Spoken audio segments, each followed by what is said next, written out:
The morning sun streamed through the massive windows of Atlanta International Airport's Terminal Bay, where retired Air Force veteran Robert Thompson stood patiently in the boarding line for Flight 2317 to Los Angeles. At 52, he carried himself with the distinguished bearing that came from 25 years of military service, though few would guess at the shoulder injury that still bothered him from his final tour. "Now boarding Group A," announced the gate agent, and Robert gathered his carry-on bag, wincing slightly as his shoulder protested the movement. The weight of his laptop and a few books made the bag heavier than usual, but he hadn't wanted to risk checking them. As he made his way down the jet bridge, Robert couldn't help but smile, thinking about surprising his son at his new office. After years of hard work and dedication, his boy had achieved something extraordinary. But Robert would never have guessed how this simple father-son reunion would turn into national news by nightfall. Stepping onto the plane, Robert noticed the flight attendant, Ms. Clark, immediately. Something about her demeanor seemed off. Her smile didn't quite reach her eyes as she greeted other passengers, and there was tension in her movements. Still, Robert approached with his usual warmth. "Good morning," he said, his voice carrying the gentle politeness that had become second nature during his years of service. "I hate to trouble you, but I could use some help getting my bag into the overhead compartment." "Old military injury," he explained, gesturing to his shoulder. Ms. Clark's response was immediate and unexpected. "Sir, if you can't handle your own luggage, you should have checked it," she snapped, loud enough to draw attention from nearby passengers. Robert blinked, surprised but maintaining his composure. "I understand it's a busy morning, but I'm simply requesting some assistance due to a disability. It's a reasonable accommodation." What happened next seemed to unfold in slow motion. As Robert continued his calm explanation, Ms. Clark's face contorted with an inexplicable rage. Without warning, she stepped forward and struck him in the chest with a closed fist. The plane cabin fell silent, then erupted in shocked gasps and exclamations. Robert stood absolutely still, decades of military discipline keeping him steady even as his mind struggled to process what had just occurred. "Did you see that? Someone's recording this, right? That's assault." A young woman in seat 3 already had her phone out, capturing everything. An off-duty pilot in his uniform stepped forward from further down the aisle. "Ma'am, step away from the passenger immediately," he commanded, his voice carrying the authority of someone used to managing crisis situations. Robert's voice, when he finally spoke, was steady and clear. "I would like to speak with the chief purser, please. And I want this incident documented." Not a trace of anger colored his words, though the slight tremor in his hand as he gripped his bag betrayed his internal struggle to maintain that control. Other passengers had risen from their seats, forming a protective circle around Robert. A businessman in a crisp suit offered to store his bag, while a grandmother type patted his arm, muttering comforting words about dealing with this properly. The chief purser arrived within minutes, quickly assessing the situation. Ms. Clark stood rigid, her earlier rage replaced by a dawning horror at her own actions. As she was escorted off the plane, Robert could hear her beginning to cry. "Sir, I cannot apologize enough," the chief purser began, but Robert raised a hand to pause her words. "What I want," he said quietly, "is for this to be handled through the proper channels. I'm not interested in making a scene. I would, however, like the names of these good people who witnessed everything." He gestured to the surrounding passengers who had stood up for him. Little did anyone know that this incident would trigger a chain of events that would reshape airline policies across the nation. And when Ms. Clark would later discover exactly who she had assaulted, who Robert's son was, her moment of uncontrolled bias would take on dimensions she never could have imagined. As the replacement flight attendant helped store his bag, Robert settled into his seat, pulled out his phone, and composed a brief text to his son. "Might have an interesting story to tell you when I land." He had no idea just how interesting that story would become, or how many lives it would eventually touch. The next 30 minutes on Flight 2317 felt like a blur of activity. As the replacement flight attendant, Mrs. Reynolds, efficiently prepared the cabin for departure, passengers couldn't stop talking about what they'd witnessed. The young woman who'd recorded the incident, a college student named Amy, was already uploading the video to her social media accounts. "I just can't believe what I saw.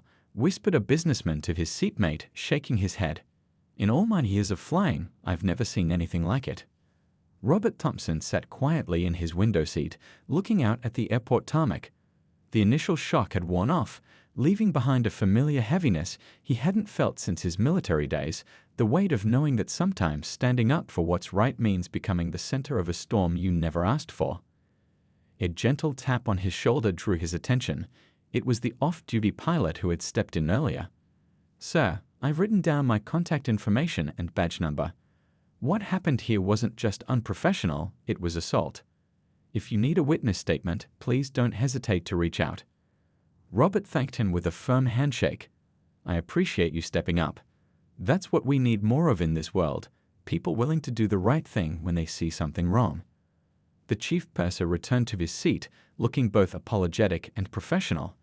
"Mr. Thompson, I've filed an initial incident report. Our ground team is already conducting interviews, and Ms. Clark has been removed from service pending investigation. Delta Airlines takes these matters extremely seriously." As she spoke, more passengers approached to offer their support. A retired teacher 3 rows back insisted on giving Robert her card, saying she'd taught for 30 years and never seen such blatant discrimination. A young medical student who'd been sitting nearby offered to document any physical symptoms Robert might experience from the assault. "You know what's amazing?" said Emmy, who had moved to a closer seat during the shuffle of passengers. "This video already has over 1,000 views, and I only posted it 10 minutes ago. People are outraged." Robert rubbed his temples, feeling the beginning of a headache. He hadn't wanted to become a viral sensation, he just wanted to visit his son and celebrate his achievements. Now, as he overheard snippets of conversations around him about lawsuit and civil rights violation, he couldn't help but think about how his son would handle this situation. Mrs. Reynolds approached with a glass of water and some aspirin.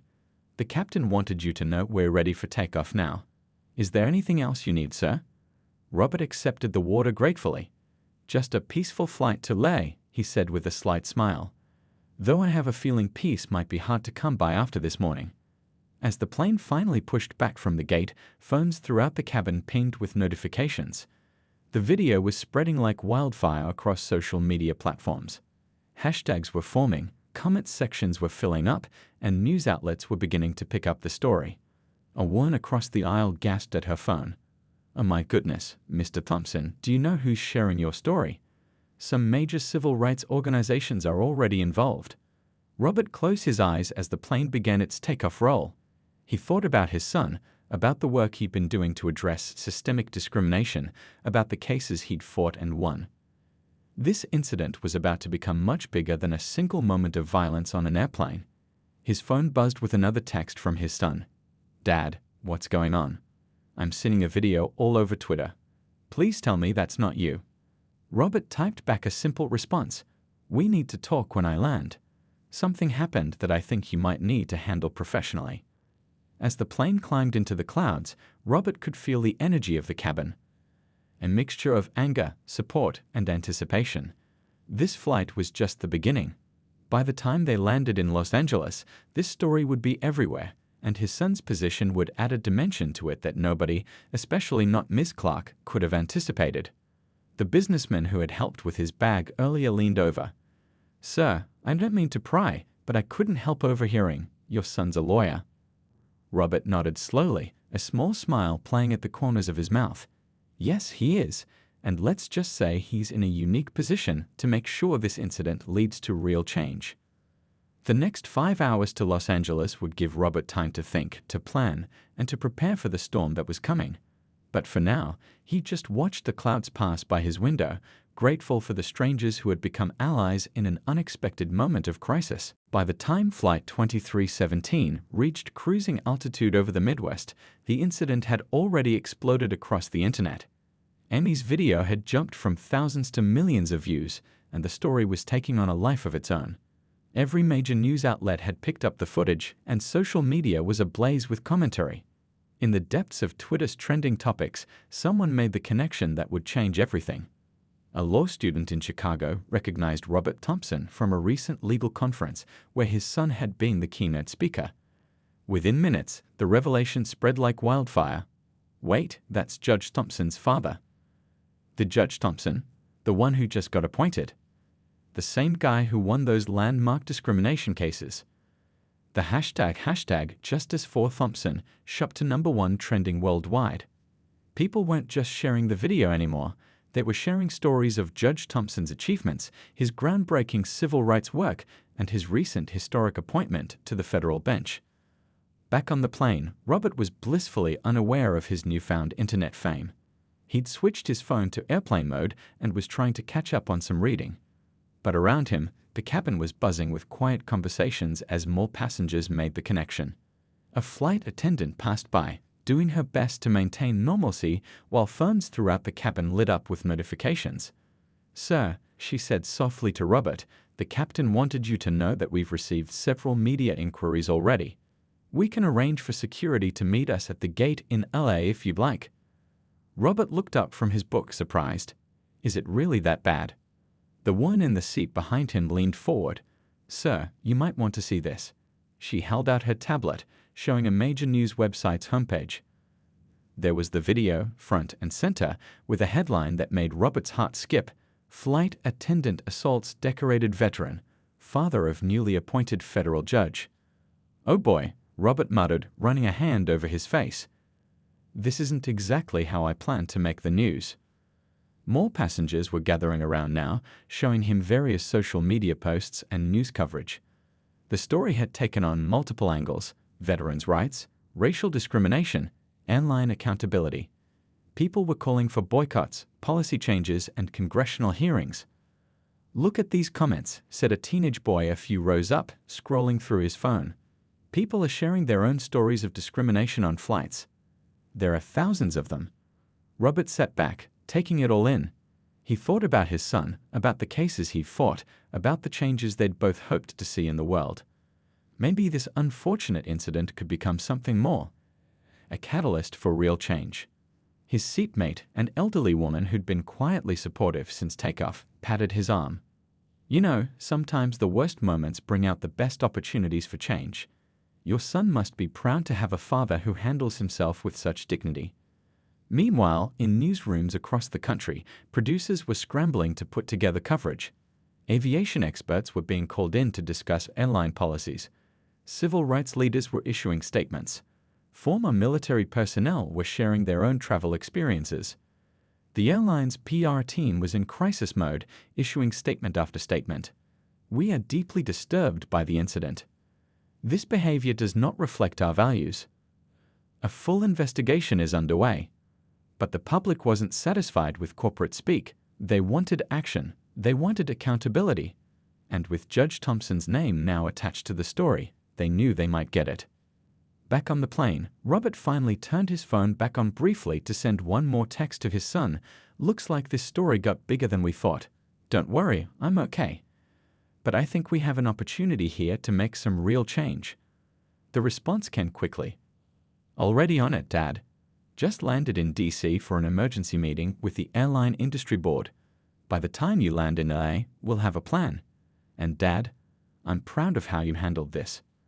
Robert smiled, turned his phone off again, and went back to his book. Above the clouds, as the plane carried him westward, he could feel the weight of what was coming. This wasn't just about one incident anymore. It wasn't even about him. It had become something larger, a moment that could lead to real transformation in how airlines handled discrimination, how they trained their staff, how they treated their passengers. A flight attendant announced they were starting their initial descent into Los Angeles. Robert looked out at the sunset, painting the sky in brilliant oranges and purples. By the time this plane touched down, the world would be watching, and he and his son would be ready to turn this moment of darkness into a force for positive change. The airline's corporate headquarters buzzed with frantic activity as executives gathered in the main conference room. The CEO had just flown in on a private jet, and the head of human resources was presenting a thick folder of documents that made everyone's faces grow increasingly grim. "We've uncovered previous complaints about Ms. Clark," the HR director explained, spreading papers across the polished conference table. 3 in the past year alone, all involving similar behavior patterns, though none escalated to physical contact. The CEO leaned forward, rubbing his temples, and these complaints weren't properly addressed. They were marked as resolved after mandatory sensitivity training sessions, another executive chimed in. But there's no documentation of any follow-up evaluations. Meanwhile, at the Atlanta airport, investigators were interviewing ground crew members who had interacted with Ms. Clark that morning. A young gate agent spoke nervously about an argument she'd witnessed before the flight. Ms. Clark seemed really stressed, the agent recalled. She got into an argument with another passenger about their carry-on size, but that passenger was white. It wasn't handled the same way at all. Social media detectives had been busy too. Someone had uncovered a passenger's blog post from 6 months ago describing a hostile encounter with a flight attendant who matched Ms. Clark's description. The post hadn't gained much attention then, but now it was being shared thousands of times. The airline's internal investigation team set up a hotline for past passengers to report incidents. Within hours, they were overwhelmed with calls. Not all involved Ms. Clark, but a pattern was emerging. A system that had repeatedly failed to address concerning behavior. "Look at this," said one investigator to another, pointing at his computer screen.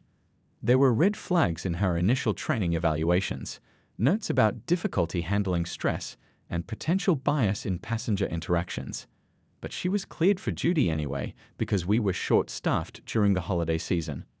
The union representatives were in their own crisis meetings. They had to balance protecting workers' rights with acknowledging that this situation went far beyond typical workplace disputes. The union president sat at her desk, reviewing security camera footage from the terminal. "We have to be clear," she announced to her team.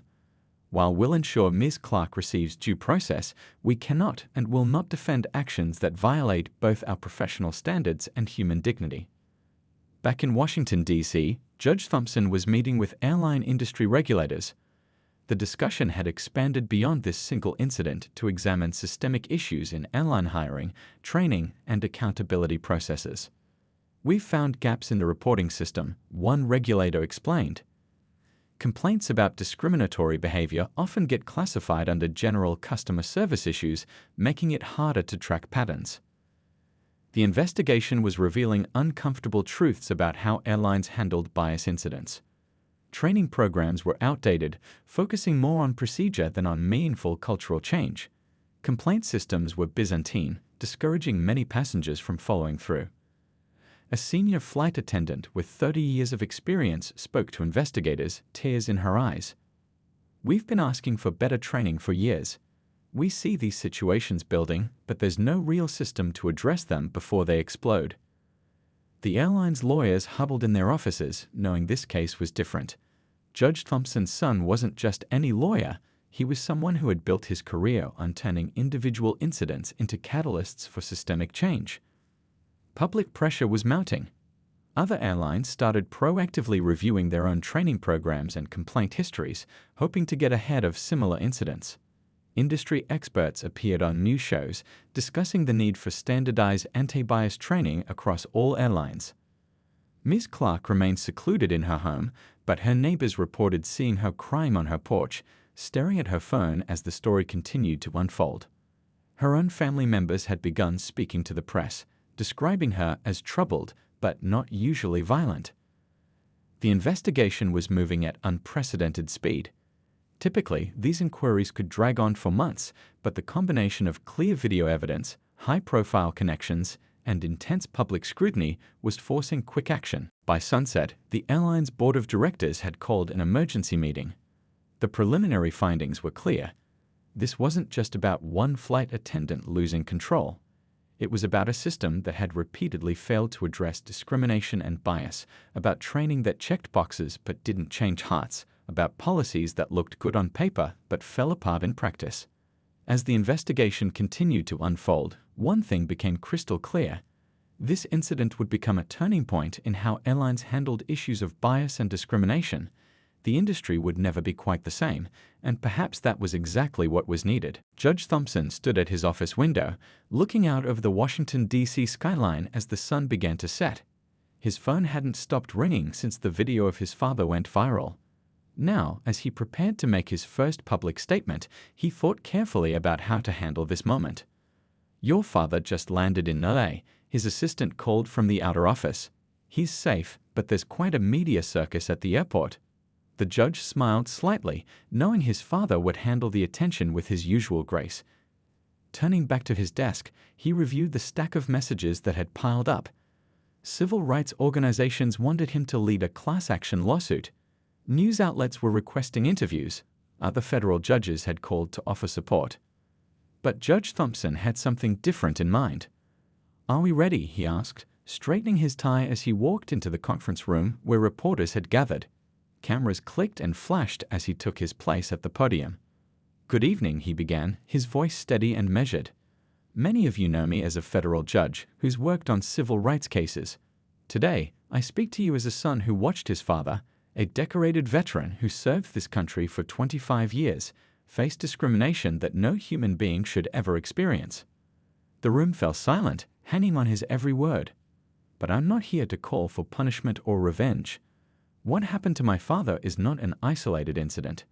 It's a symptom of deeper problems that require real solutions, not just quick fixes." He pulled out a document from his briefcase.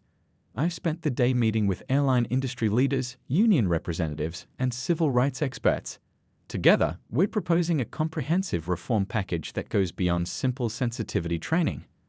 As he outlined the proposal, reporters scribbled frantically. The plan was ambitious: creating an independent oversight board for discrimination complaints, implementing new training programs developed by diversity experts and veterans groups, establishing clear accountability measures for airlines. "This isn't about one flight attendant or one airline," he continued. "It's about changing how we handle bias and discrimination across the entire industry. My father didn't serve this country for 25 years so that he could be afraid to ask for help on an airplane." Questions erupted from the reporters. "Will you file a lawsuit? Have you spoken to Ms. Clark? What does your father think about all this?" Judge Thompson raised his hand for quiet. "My father taught me something important when I was young. He said that when someone wrongs you, you have two choices. You can focus on punishment, or you can focus on prevention. We're choosing prevention." The proposal was already gaining support. During the press conference, his phone buzzed with messages from airline CEOs and industry leaders pledging to cooperate. "Some people are calling for Ms. Clark to be fired and blacklisted," he acknowledged. "But what would that solve?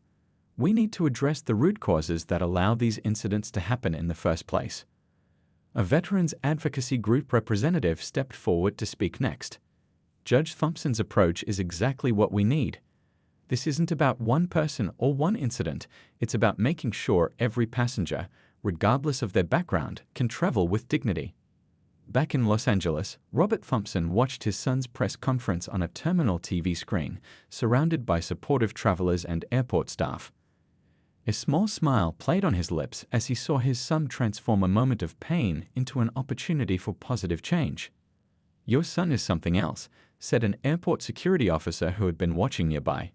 "Most people would be out for blood, but he's trying to fix the whole system." Robert nodded proudly. "That's who he's always been. Even as a kid, he never just wanted to win an argument, he wanted to solve the problem so it wouldn't happen again." Meanwhile, civil rights organizations across the country began rallying behind Judge Thompson's proposal. Social media lit up with support, with many sharing their own stories of discrimination and praising the focus on systemic change. The judge's office was flooded with calls from other federal judges offering to help implement the reforms. Law schools reached out about incorporating the case into their civil rights curriculum. Even some airlines that weren't involved in the incident began reviewing their own policies. As the press conference wrapped up, a young reporter asked one final question. "Judge Thompson, what would you say to Ms. Clark if she were here right now?" The judge paused, considering his words carefully. "I would tell her that this moment doesn't have to define her. It can be the beginning of something better, not just for her, but for everyone. Sometimes our worst mistakes can lead to our greatest opportunities to make things right." Ms. Clark sat in her living room, the TV muted but still showing news coverage of the incident. Empty coffee cups littered her coffee table. She hadn't slept much in the past few days. Her union representative had just left after another long discussion about her options. On her phone, Judge Thompson's press conference was playing for perhaps the 20th time. She kept rewinding to the part where he spoke about prevention over punishment, trying to understand how the man could be so measured when she had assaulted his father. "I don't even know why I did it," she whispered to her sister on the phone. 20 years of flying, and I've had bad days, but this." Her sister's voice was gentle but firm. "You need to face this head-on. They're offering you a chance to make it right. Don't waste it." The chance was unexpected. Instead of immediately filing charges, the Thompsons had proposed something different. Ms. Clark could participate in developing the new airline industry training program, sharing her story as a cautionary tale and learning from the experience. Her hands shook as she picked up the letter from her coffee table. It was from her employer, not a termination notice, but a suspension pending completion of a comprehensive bias training program. The airline was following Judge Thompson's lead, focusing on rehabilitation rather than punishment. Ms. Clark, her union representative, had asked earlier that day, "The Thompsons have agreed to meet with you. They want to hear your side of the story.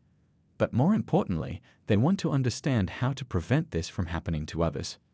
Now, sitting in the quiet of her living room, she thought about the moment everything changed. She'd been stressed about her mother's illness, worried about bills, frustrated with previous passengers, but none of that excused her actions. The doorbell rang, making her jump. It was her neighbor, bringing over dinner like she had every night since the incident. "The media's still out there," she reported, "but there's something different today. People are talking about redemption, not just punishment." Ms. Clark walked to her window, peeking through the blinds. Her neighborhood had become a circus of news vans and reporters, but today she noticed something new, signs being held by local community members. Rehabilitation over retribution, and change starts with understanding. She sat down at her computer and, for the first time since the incident, began to write. "Dear Mr. Thompson and Judge Thompson, I've started this letter 100 times. Every beginning feels inadequate. How do you apologize for something that should never have happened? How do you face your own prejudices when they've been broadcast for the world to see? But after watching Judge Thompson's press conference, I understand that this isn't just about my actions or your forgiveness. It's about making sure no other flight attendant lets stress, prejudice, or anything else lead them to treat another human being the way I treated you." Her phone buzzed with a text from her union representative. "Meeting with the Thompsons confirmed for tomorrow, 2 p.m. Aren't you ready?" Was she ready? How could anyone be ready to face the man they'd assaulted and his son, a federal judge known for fighting discrimination? But she knew she had to try. The alternative was letting this moment be only about destruction when it could be about transformation instead. She looked at her reflection in the dark computer screen. The woman who had lashed out on that plane felt like a stranger now. The past few days had forced her to confront things about herself she'd never wanted to see. "Yes," she texted back. "I'm ready." Then she returned to her letter, writing from the heart about her fears, her failures, and her hope for redemption. Tomorrow would be difficult, but it would also be a beginning. As night fell, she received one more message, this time from the airline's new bias training coordinator. "Your story, however painful, could help change how we approach these issues in the industry. Are you willing to share it to help others learn?" Ms. Clark looked at Judge Thompson's press conference one more time, listening to his words about prevention over punishment. Then she looked at the half-written letter on her screen. "Yes," she replied, "I want to be part of the solution."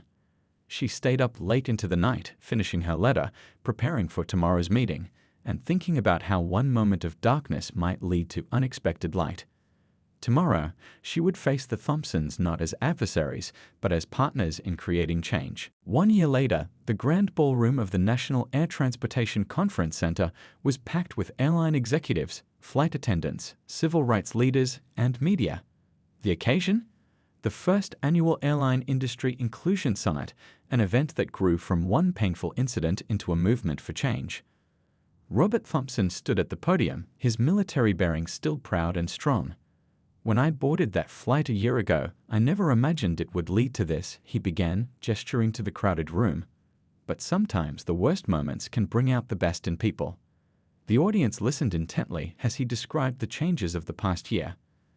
The airline industry had implemented comprehensive new training programs. Complaint procedures had been overhauled. Independent oversight boards were now in place. But most importantly, attitudes were shifting. "Last month, I took another flight," Robert continued, a slight smile playing on his lips. "When I asked for help with my bag, 3 people jumped up to assist, 2 passengers and a flight attendant. That's the kind of change we've been working for."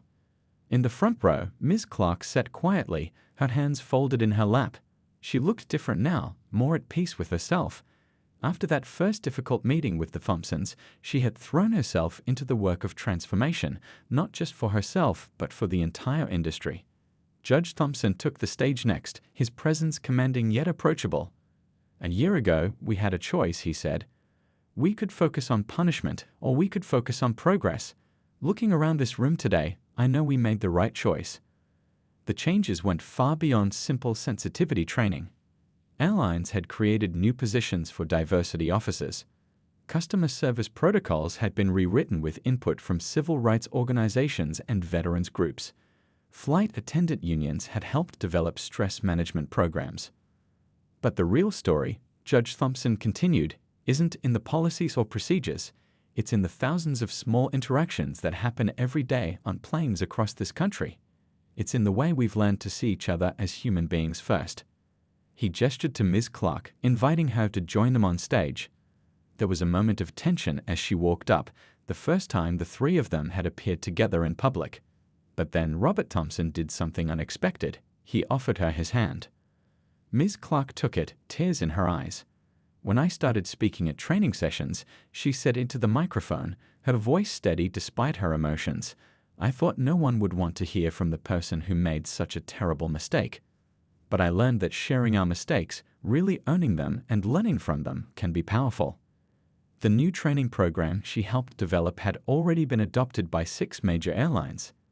It included real stories from both passengers and crew members, focusing on human experiences rather than just rules and regulations. A veteran in the audience stood up. "I flew last week," he said. "For the first time in years, I wasn't nervous about asking for help with my service-related disability. That's what real change looks like." Robert Thompson nodded in agreement. "This was never about one incident or one person," he said. "It was about creating a culture where every passenger and every crew member feels respected and valued." The conference had drawn participants from airlines around the world, all eager to learn from the American industry's transformation. What started as a viral video had become a global movement for change in customer service and human dignity. Judge Thompson wrapped up the presentation by unveiling the new Airline Passenger Dignity Initiative, a partnership between airlines, civil rights organizations, and veterans groups. "This isn't the end of our journey," he said. "It's just the beginning." As the audience rose in a standing ovation, Robert Thompson looked out at the sea of faces: pilots, flight attendants, executives, activists, all united in the cause of making air travel more humane and inclusive. Ms. Clark's voice shook slightly as she made her final remarks. "A year ago, I was the face of what was wrong in our industry. Today, I'm part of making it right. If there's one thing I've learned, it's that change is possible if we're brave enough to face our mistakes and determined enough to do better." The conference concluded with the announcement of a new scholarship program for airline staff continuing education named in honor of Robert Thompson's military service. It would help fund advanced training in customer service, conflict resolution, and cultural competency. As the 3 unlikely allies stood together on stage, they represented something powerful. The possibility that even the darkest moments could lead to light, that one incident could spark lasting change, and that the path to progress often begins with the courage to face our own failures. Robert Thompson's final words summed up the journey. Sometimes the hardest moments in life aren't endings, they're beginnings. And if we're willing to learn, to grow, and to change, those beginnings can lead to something beautiful.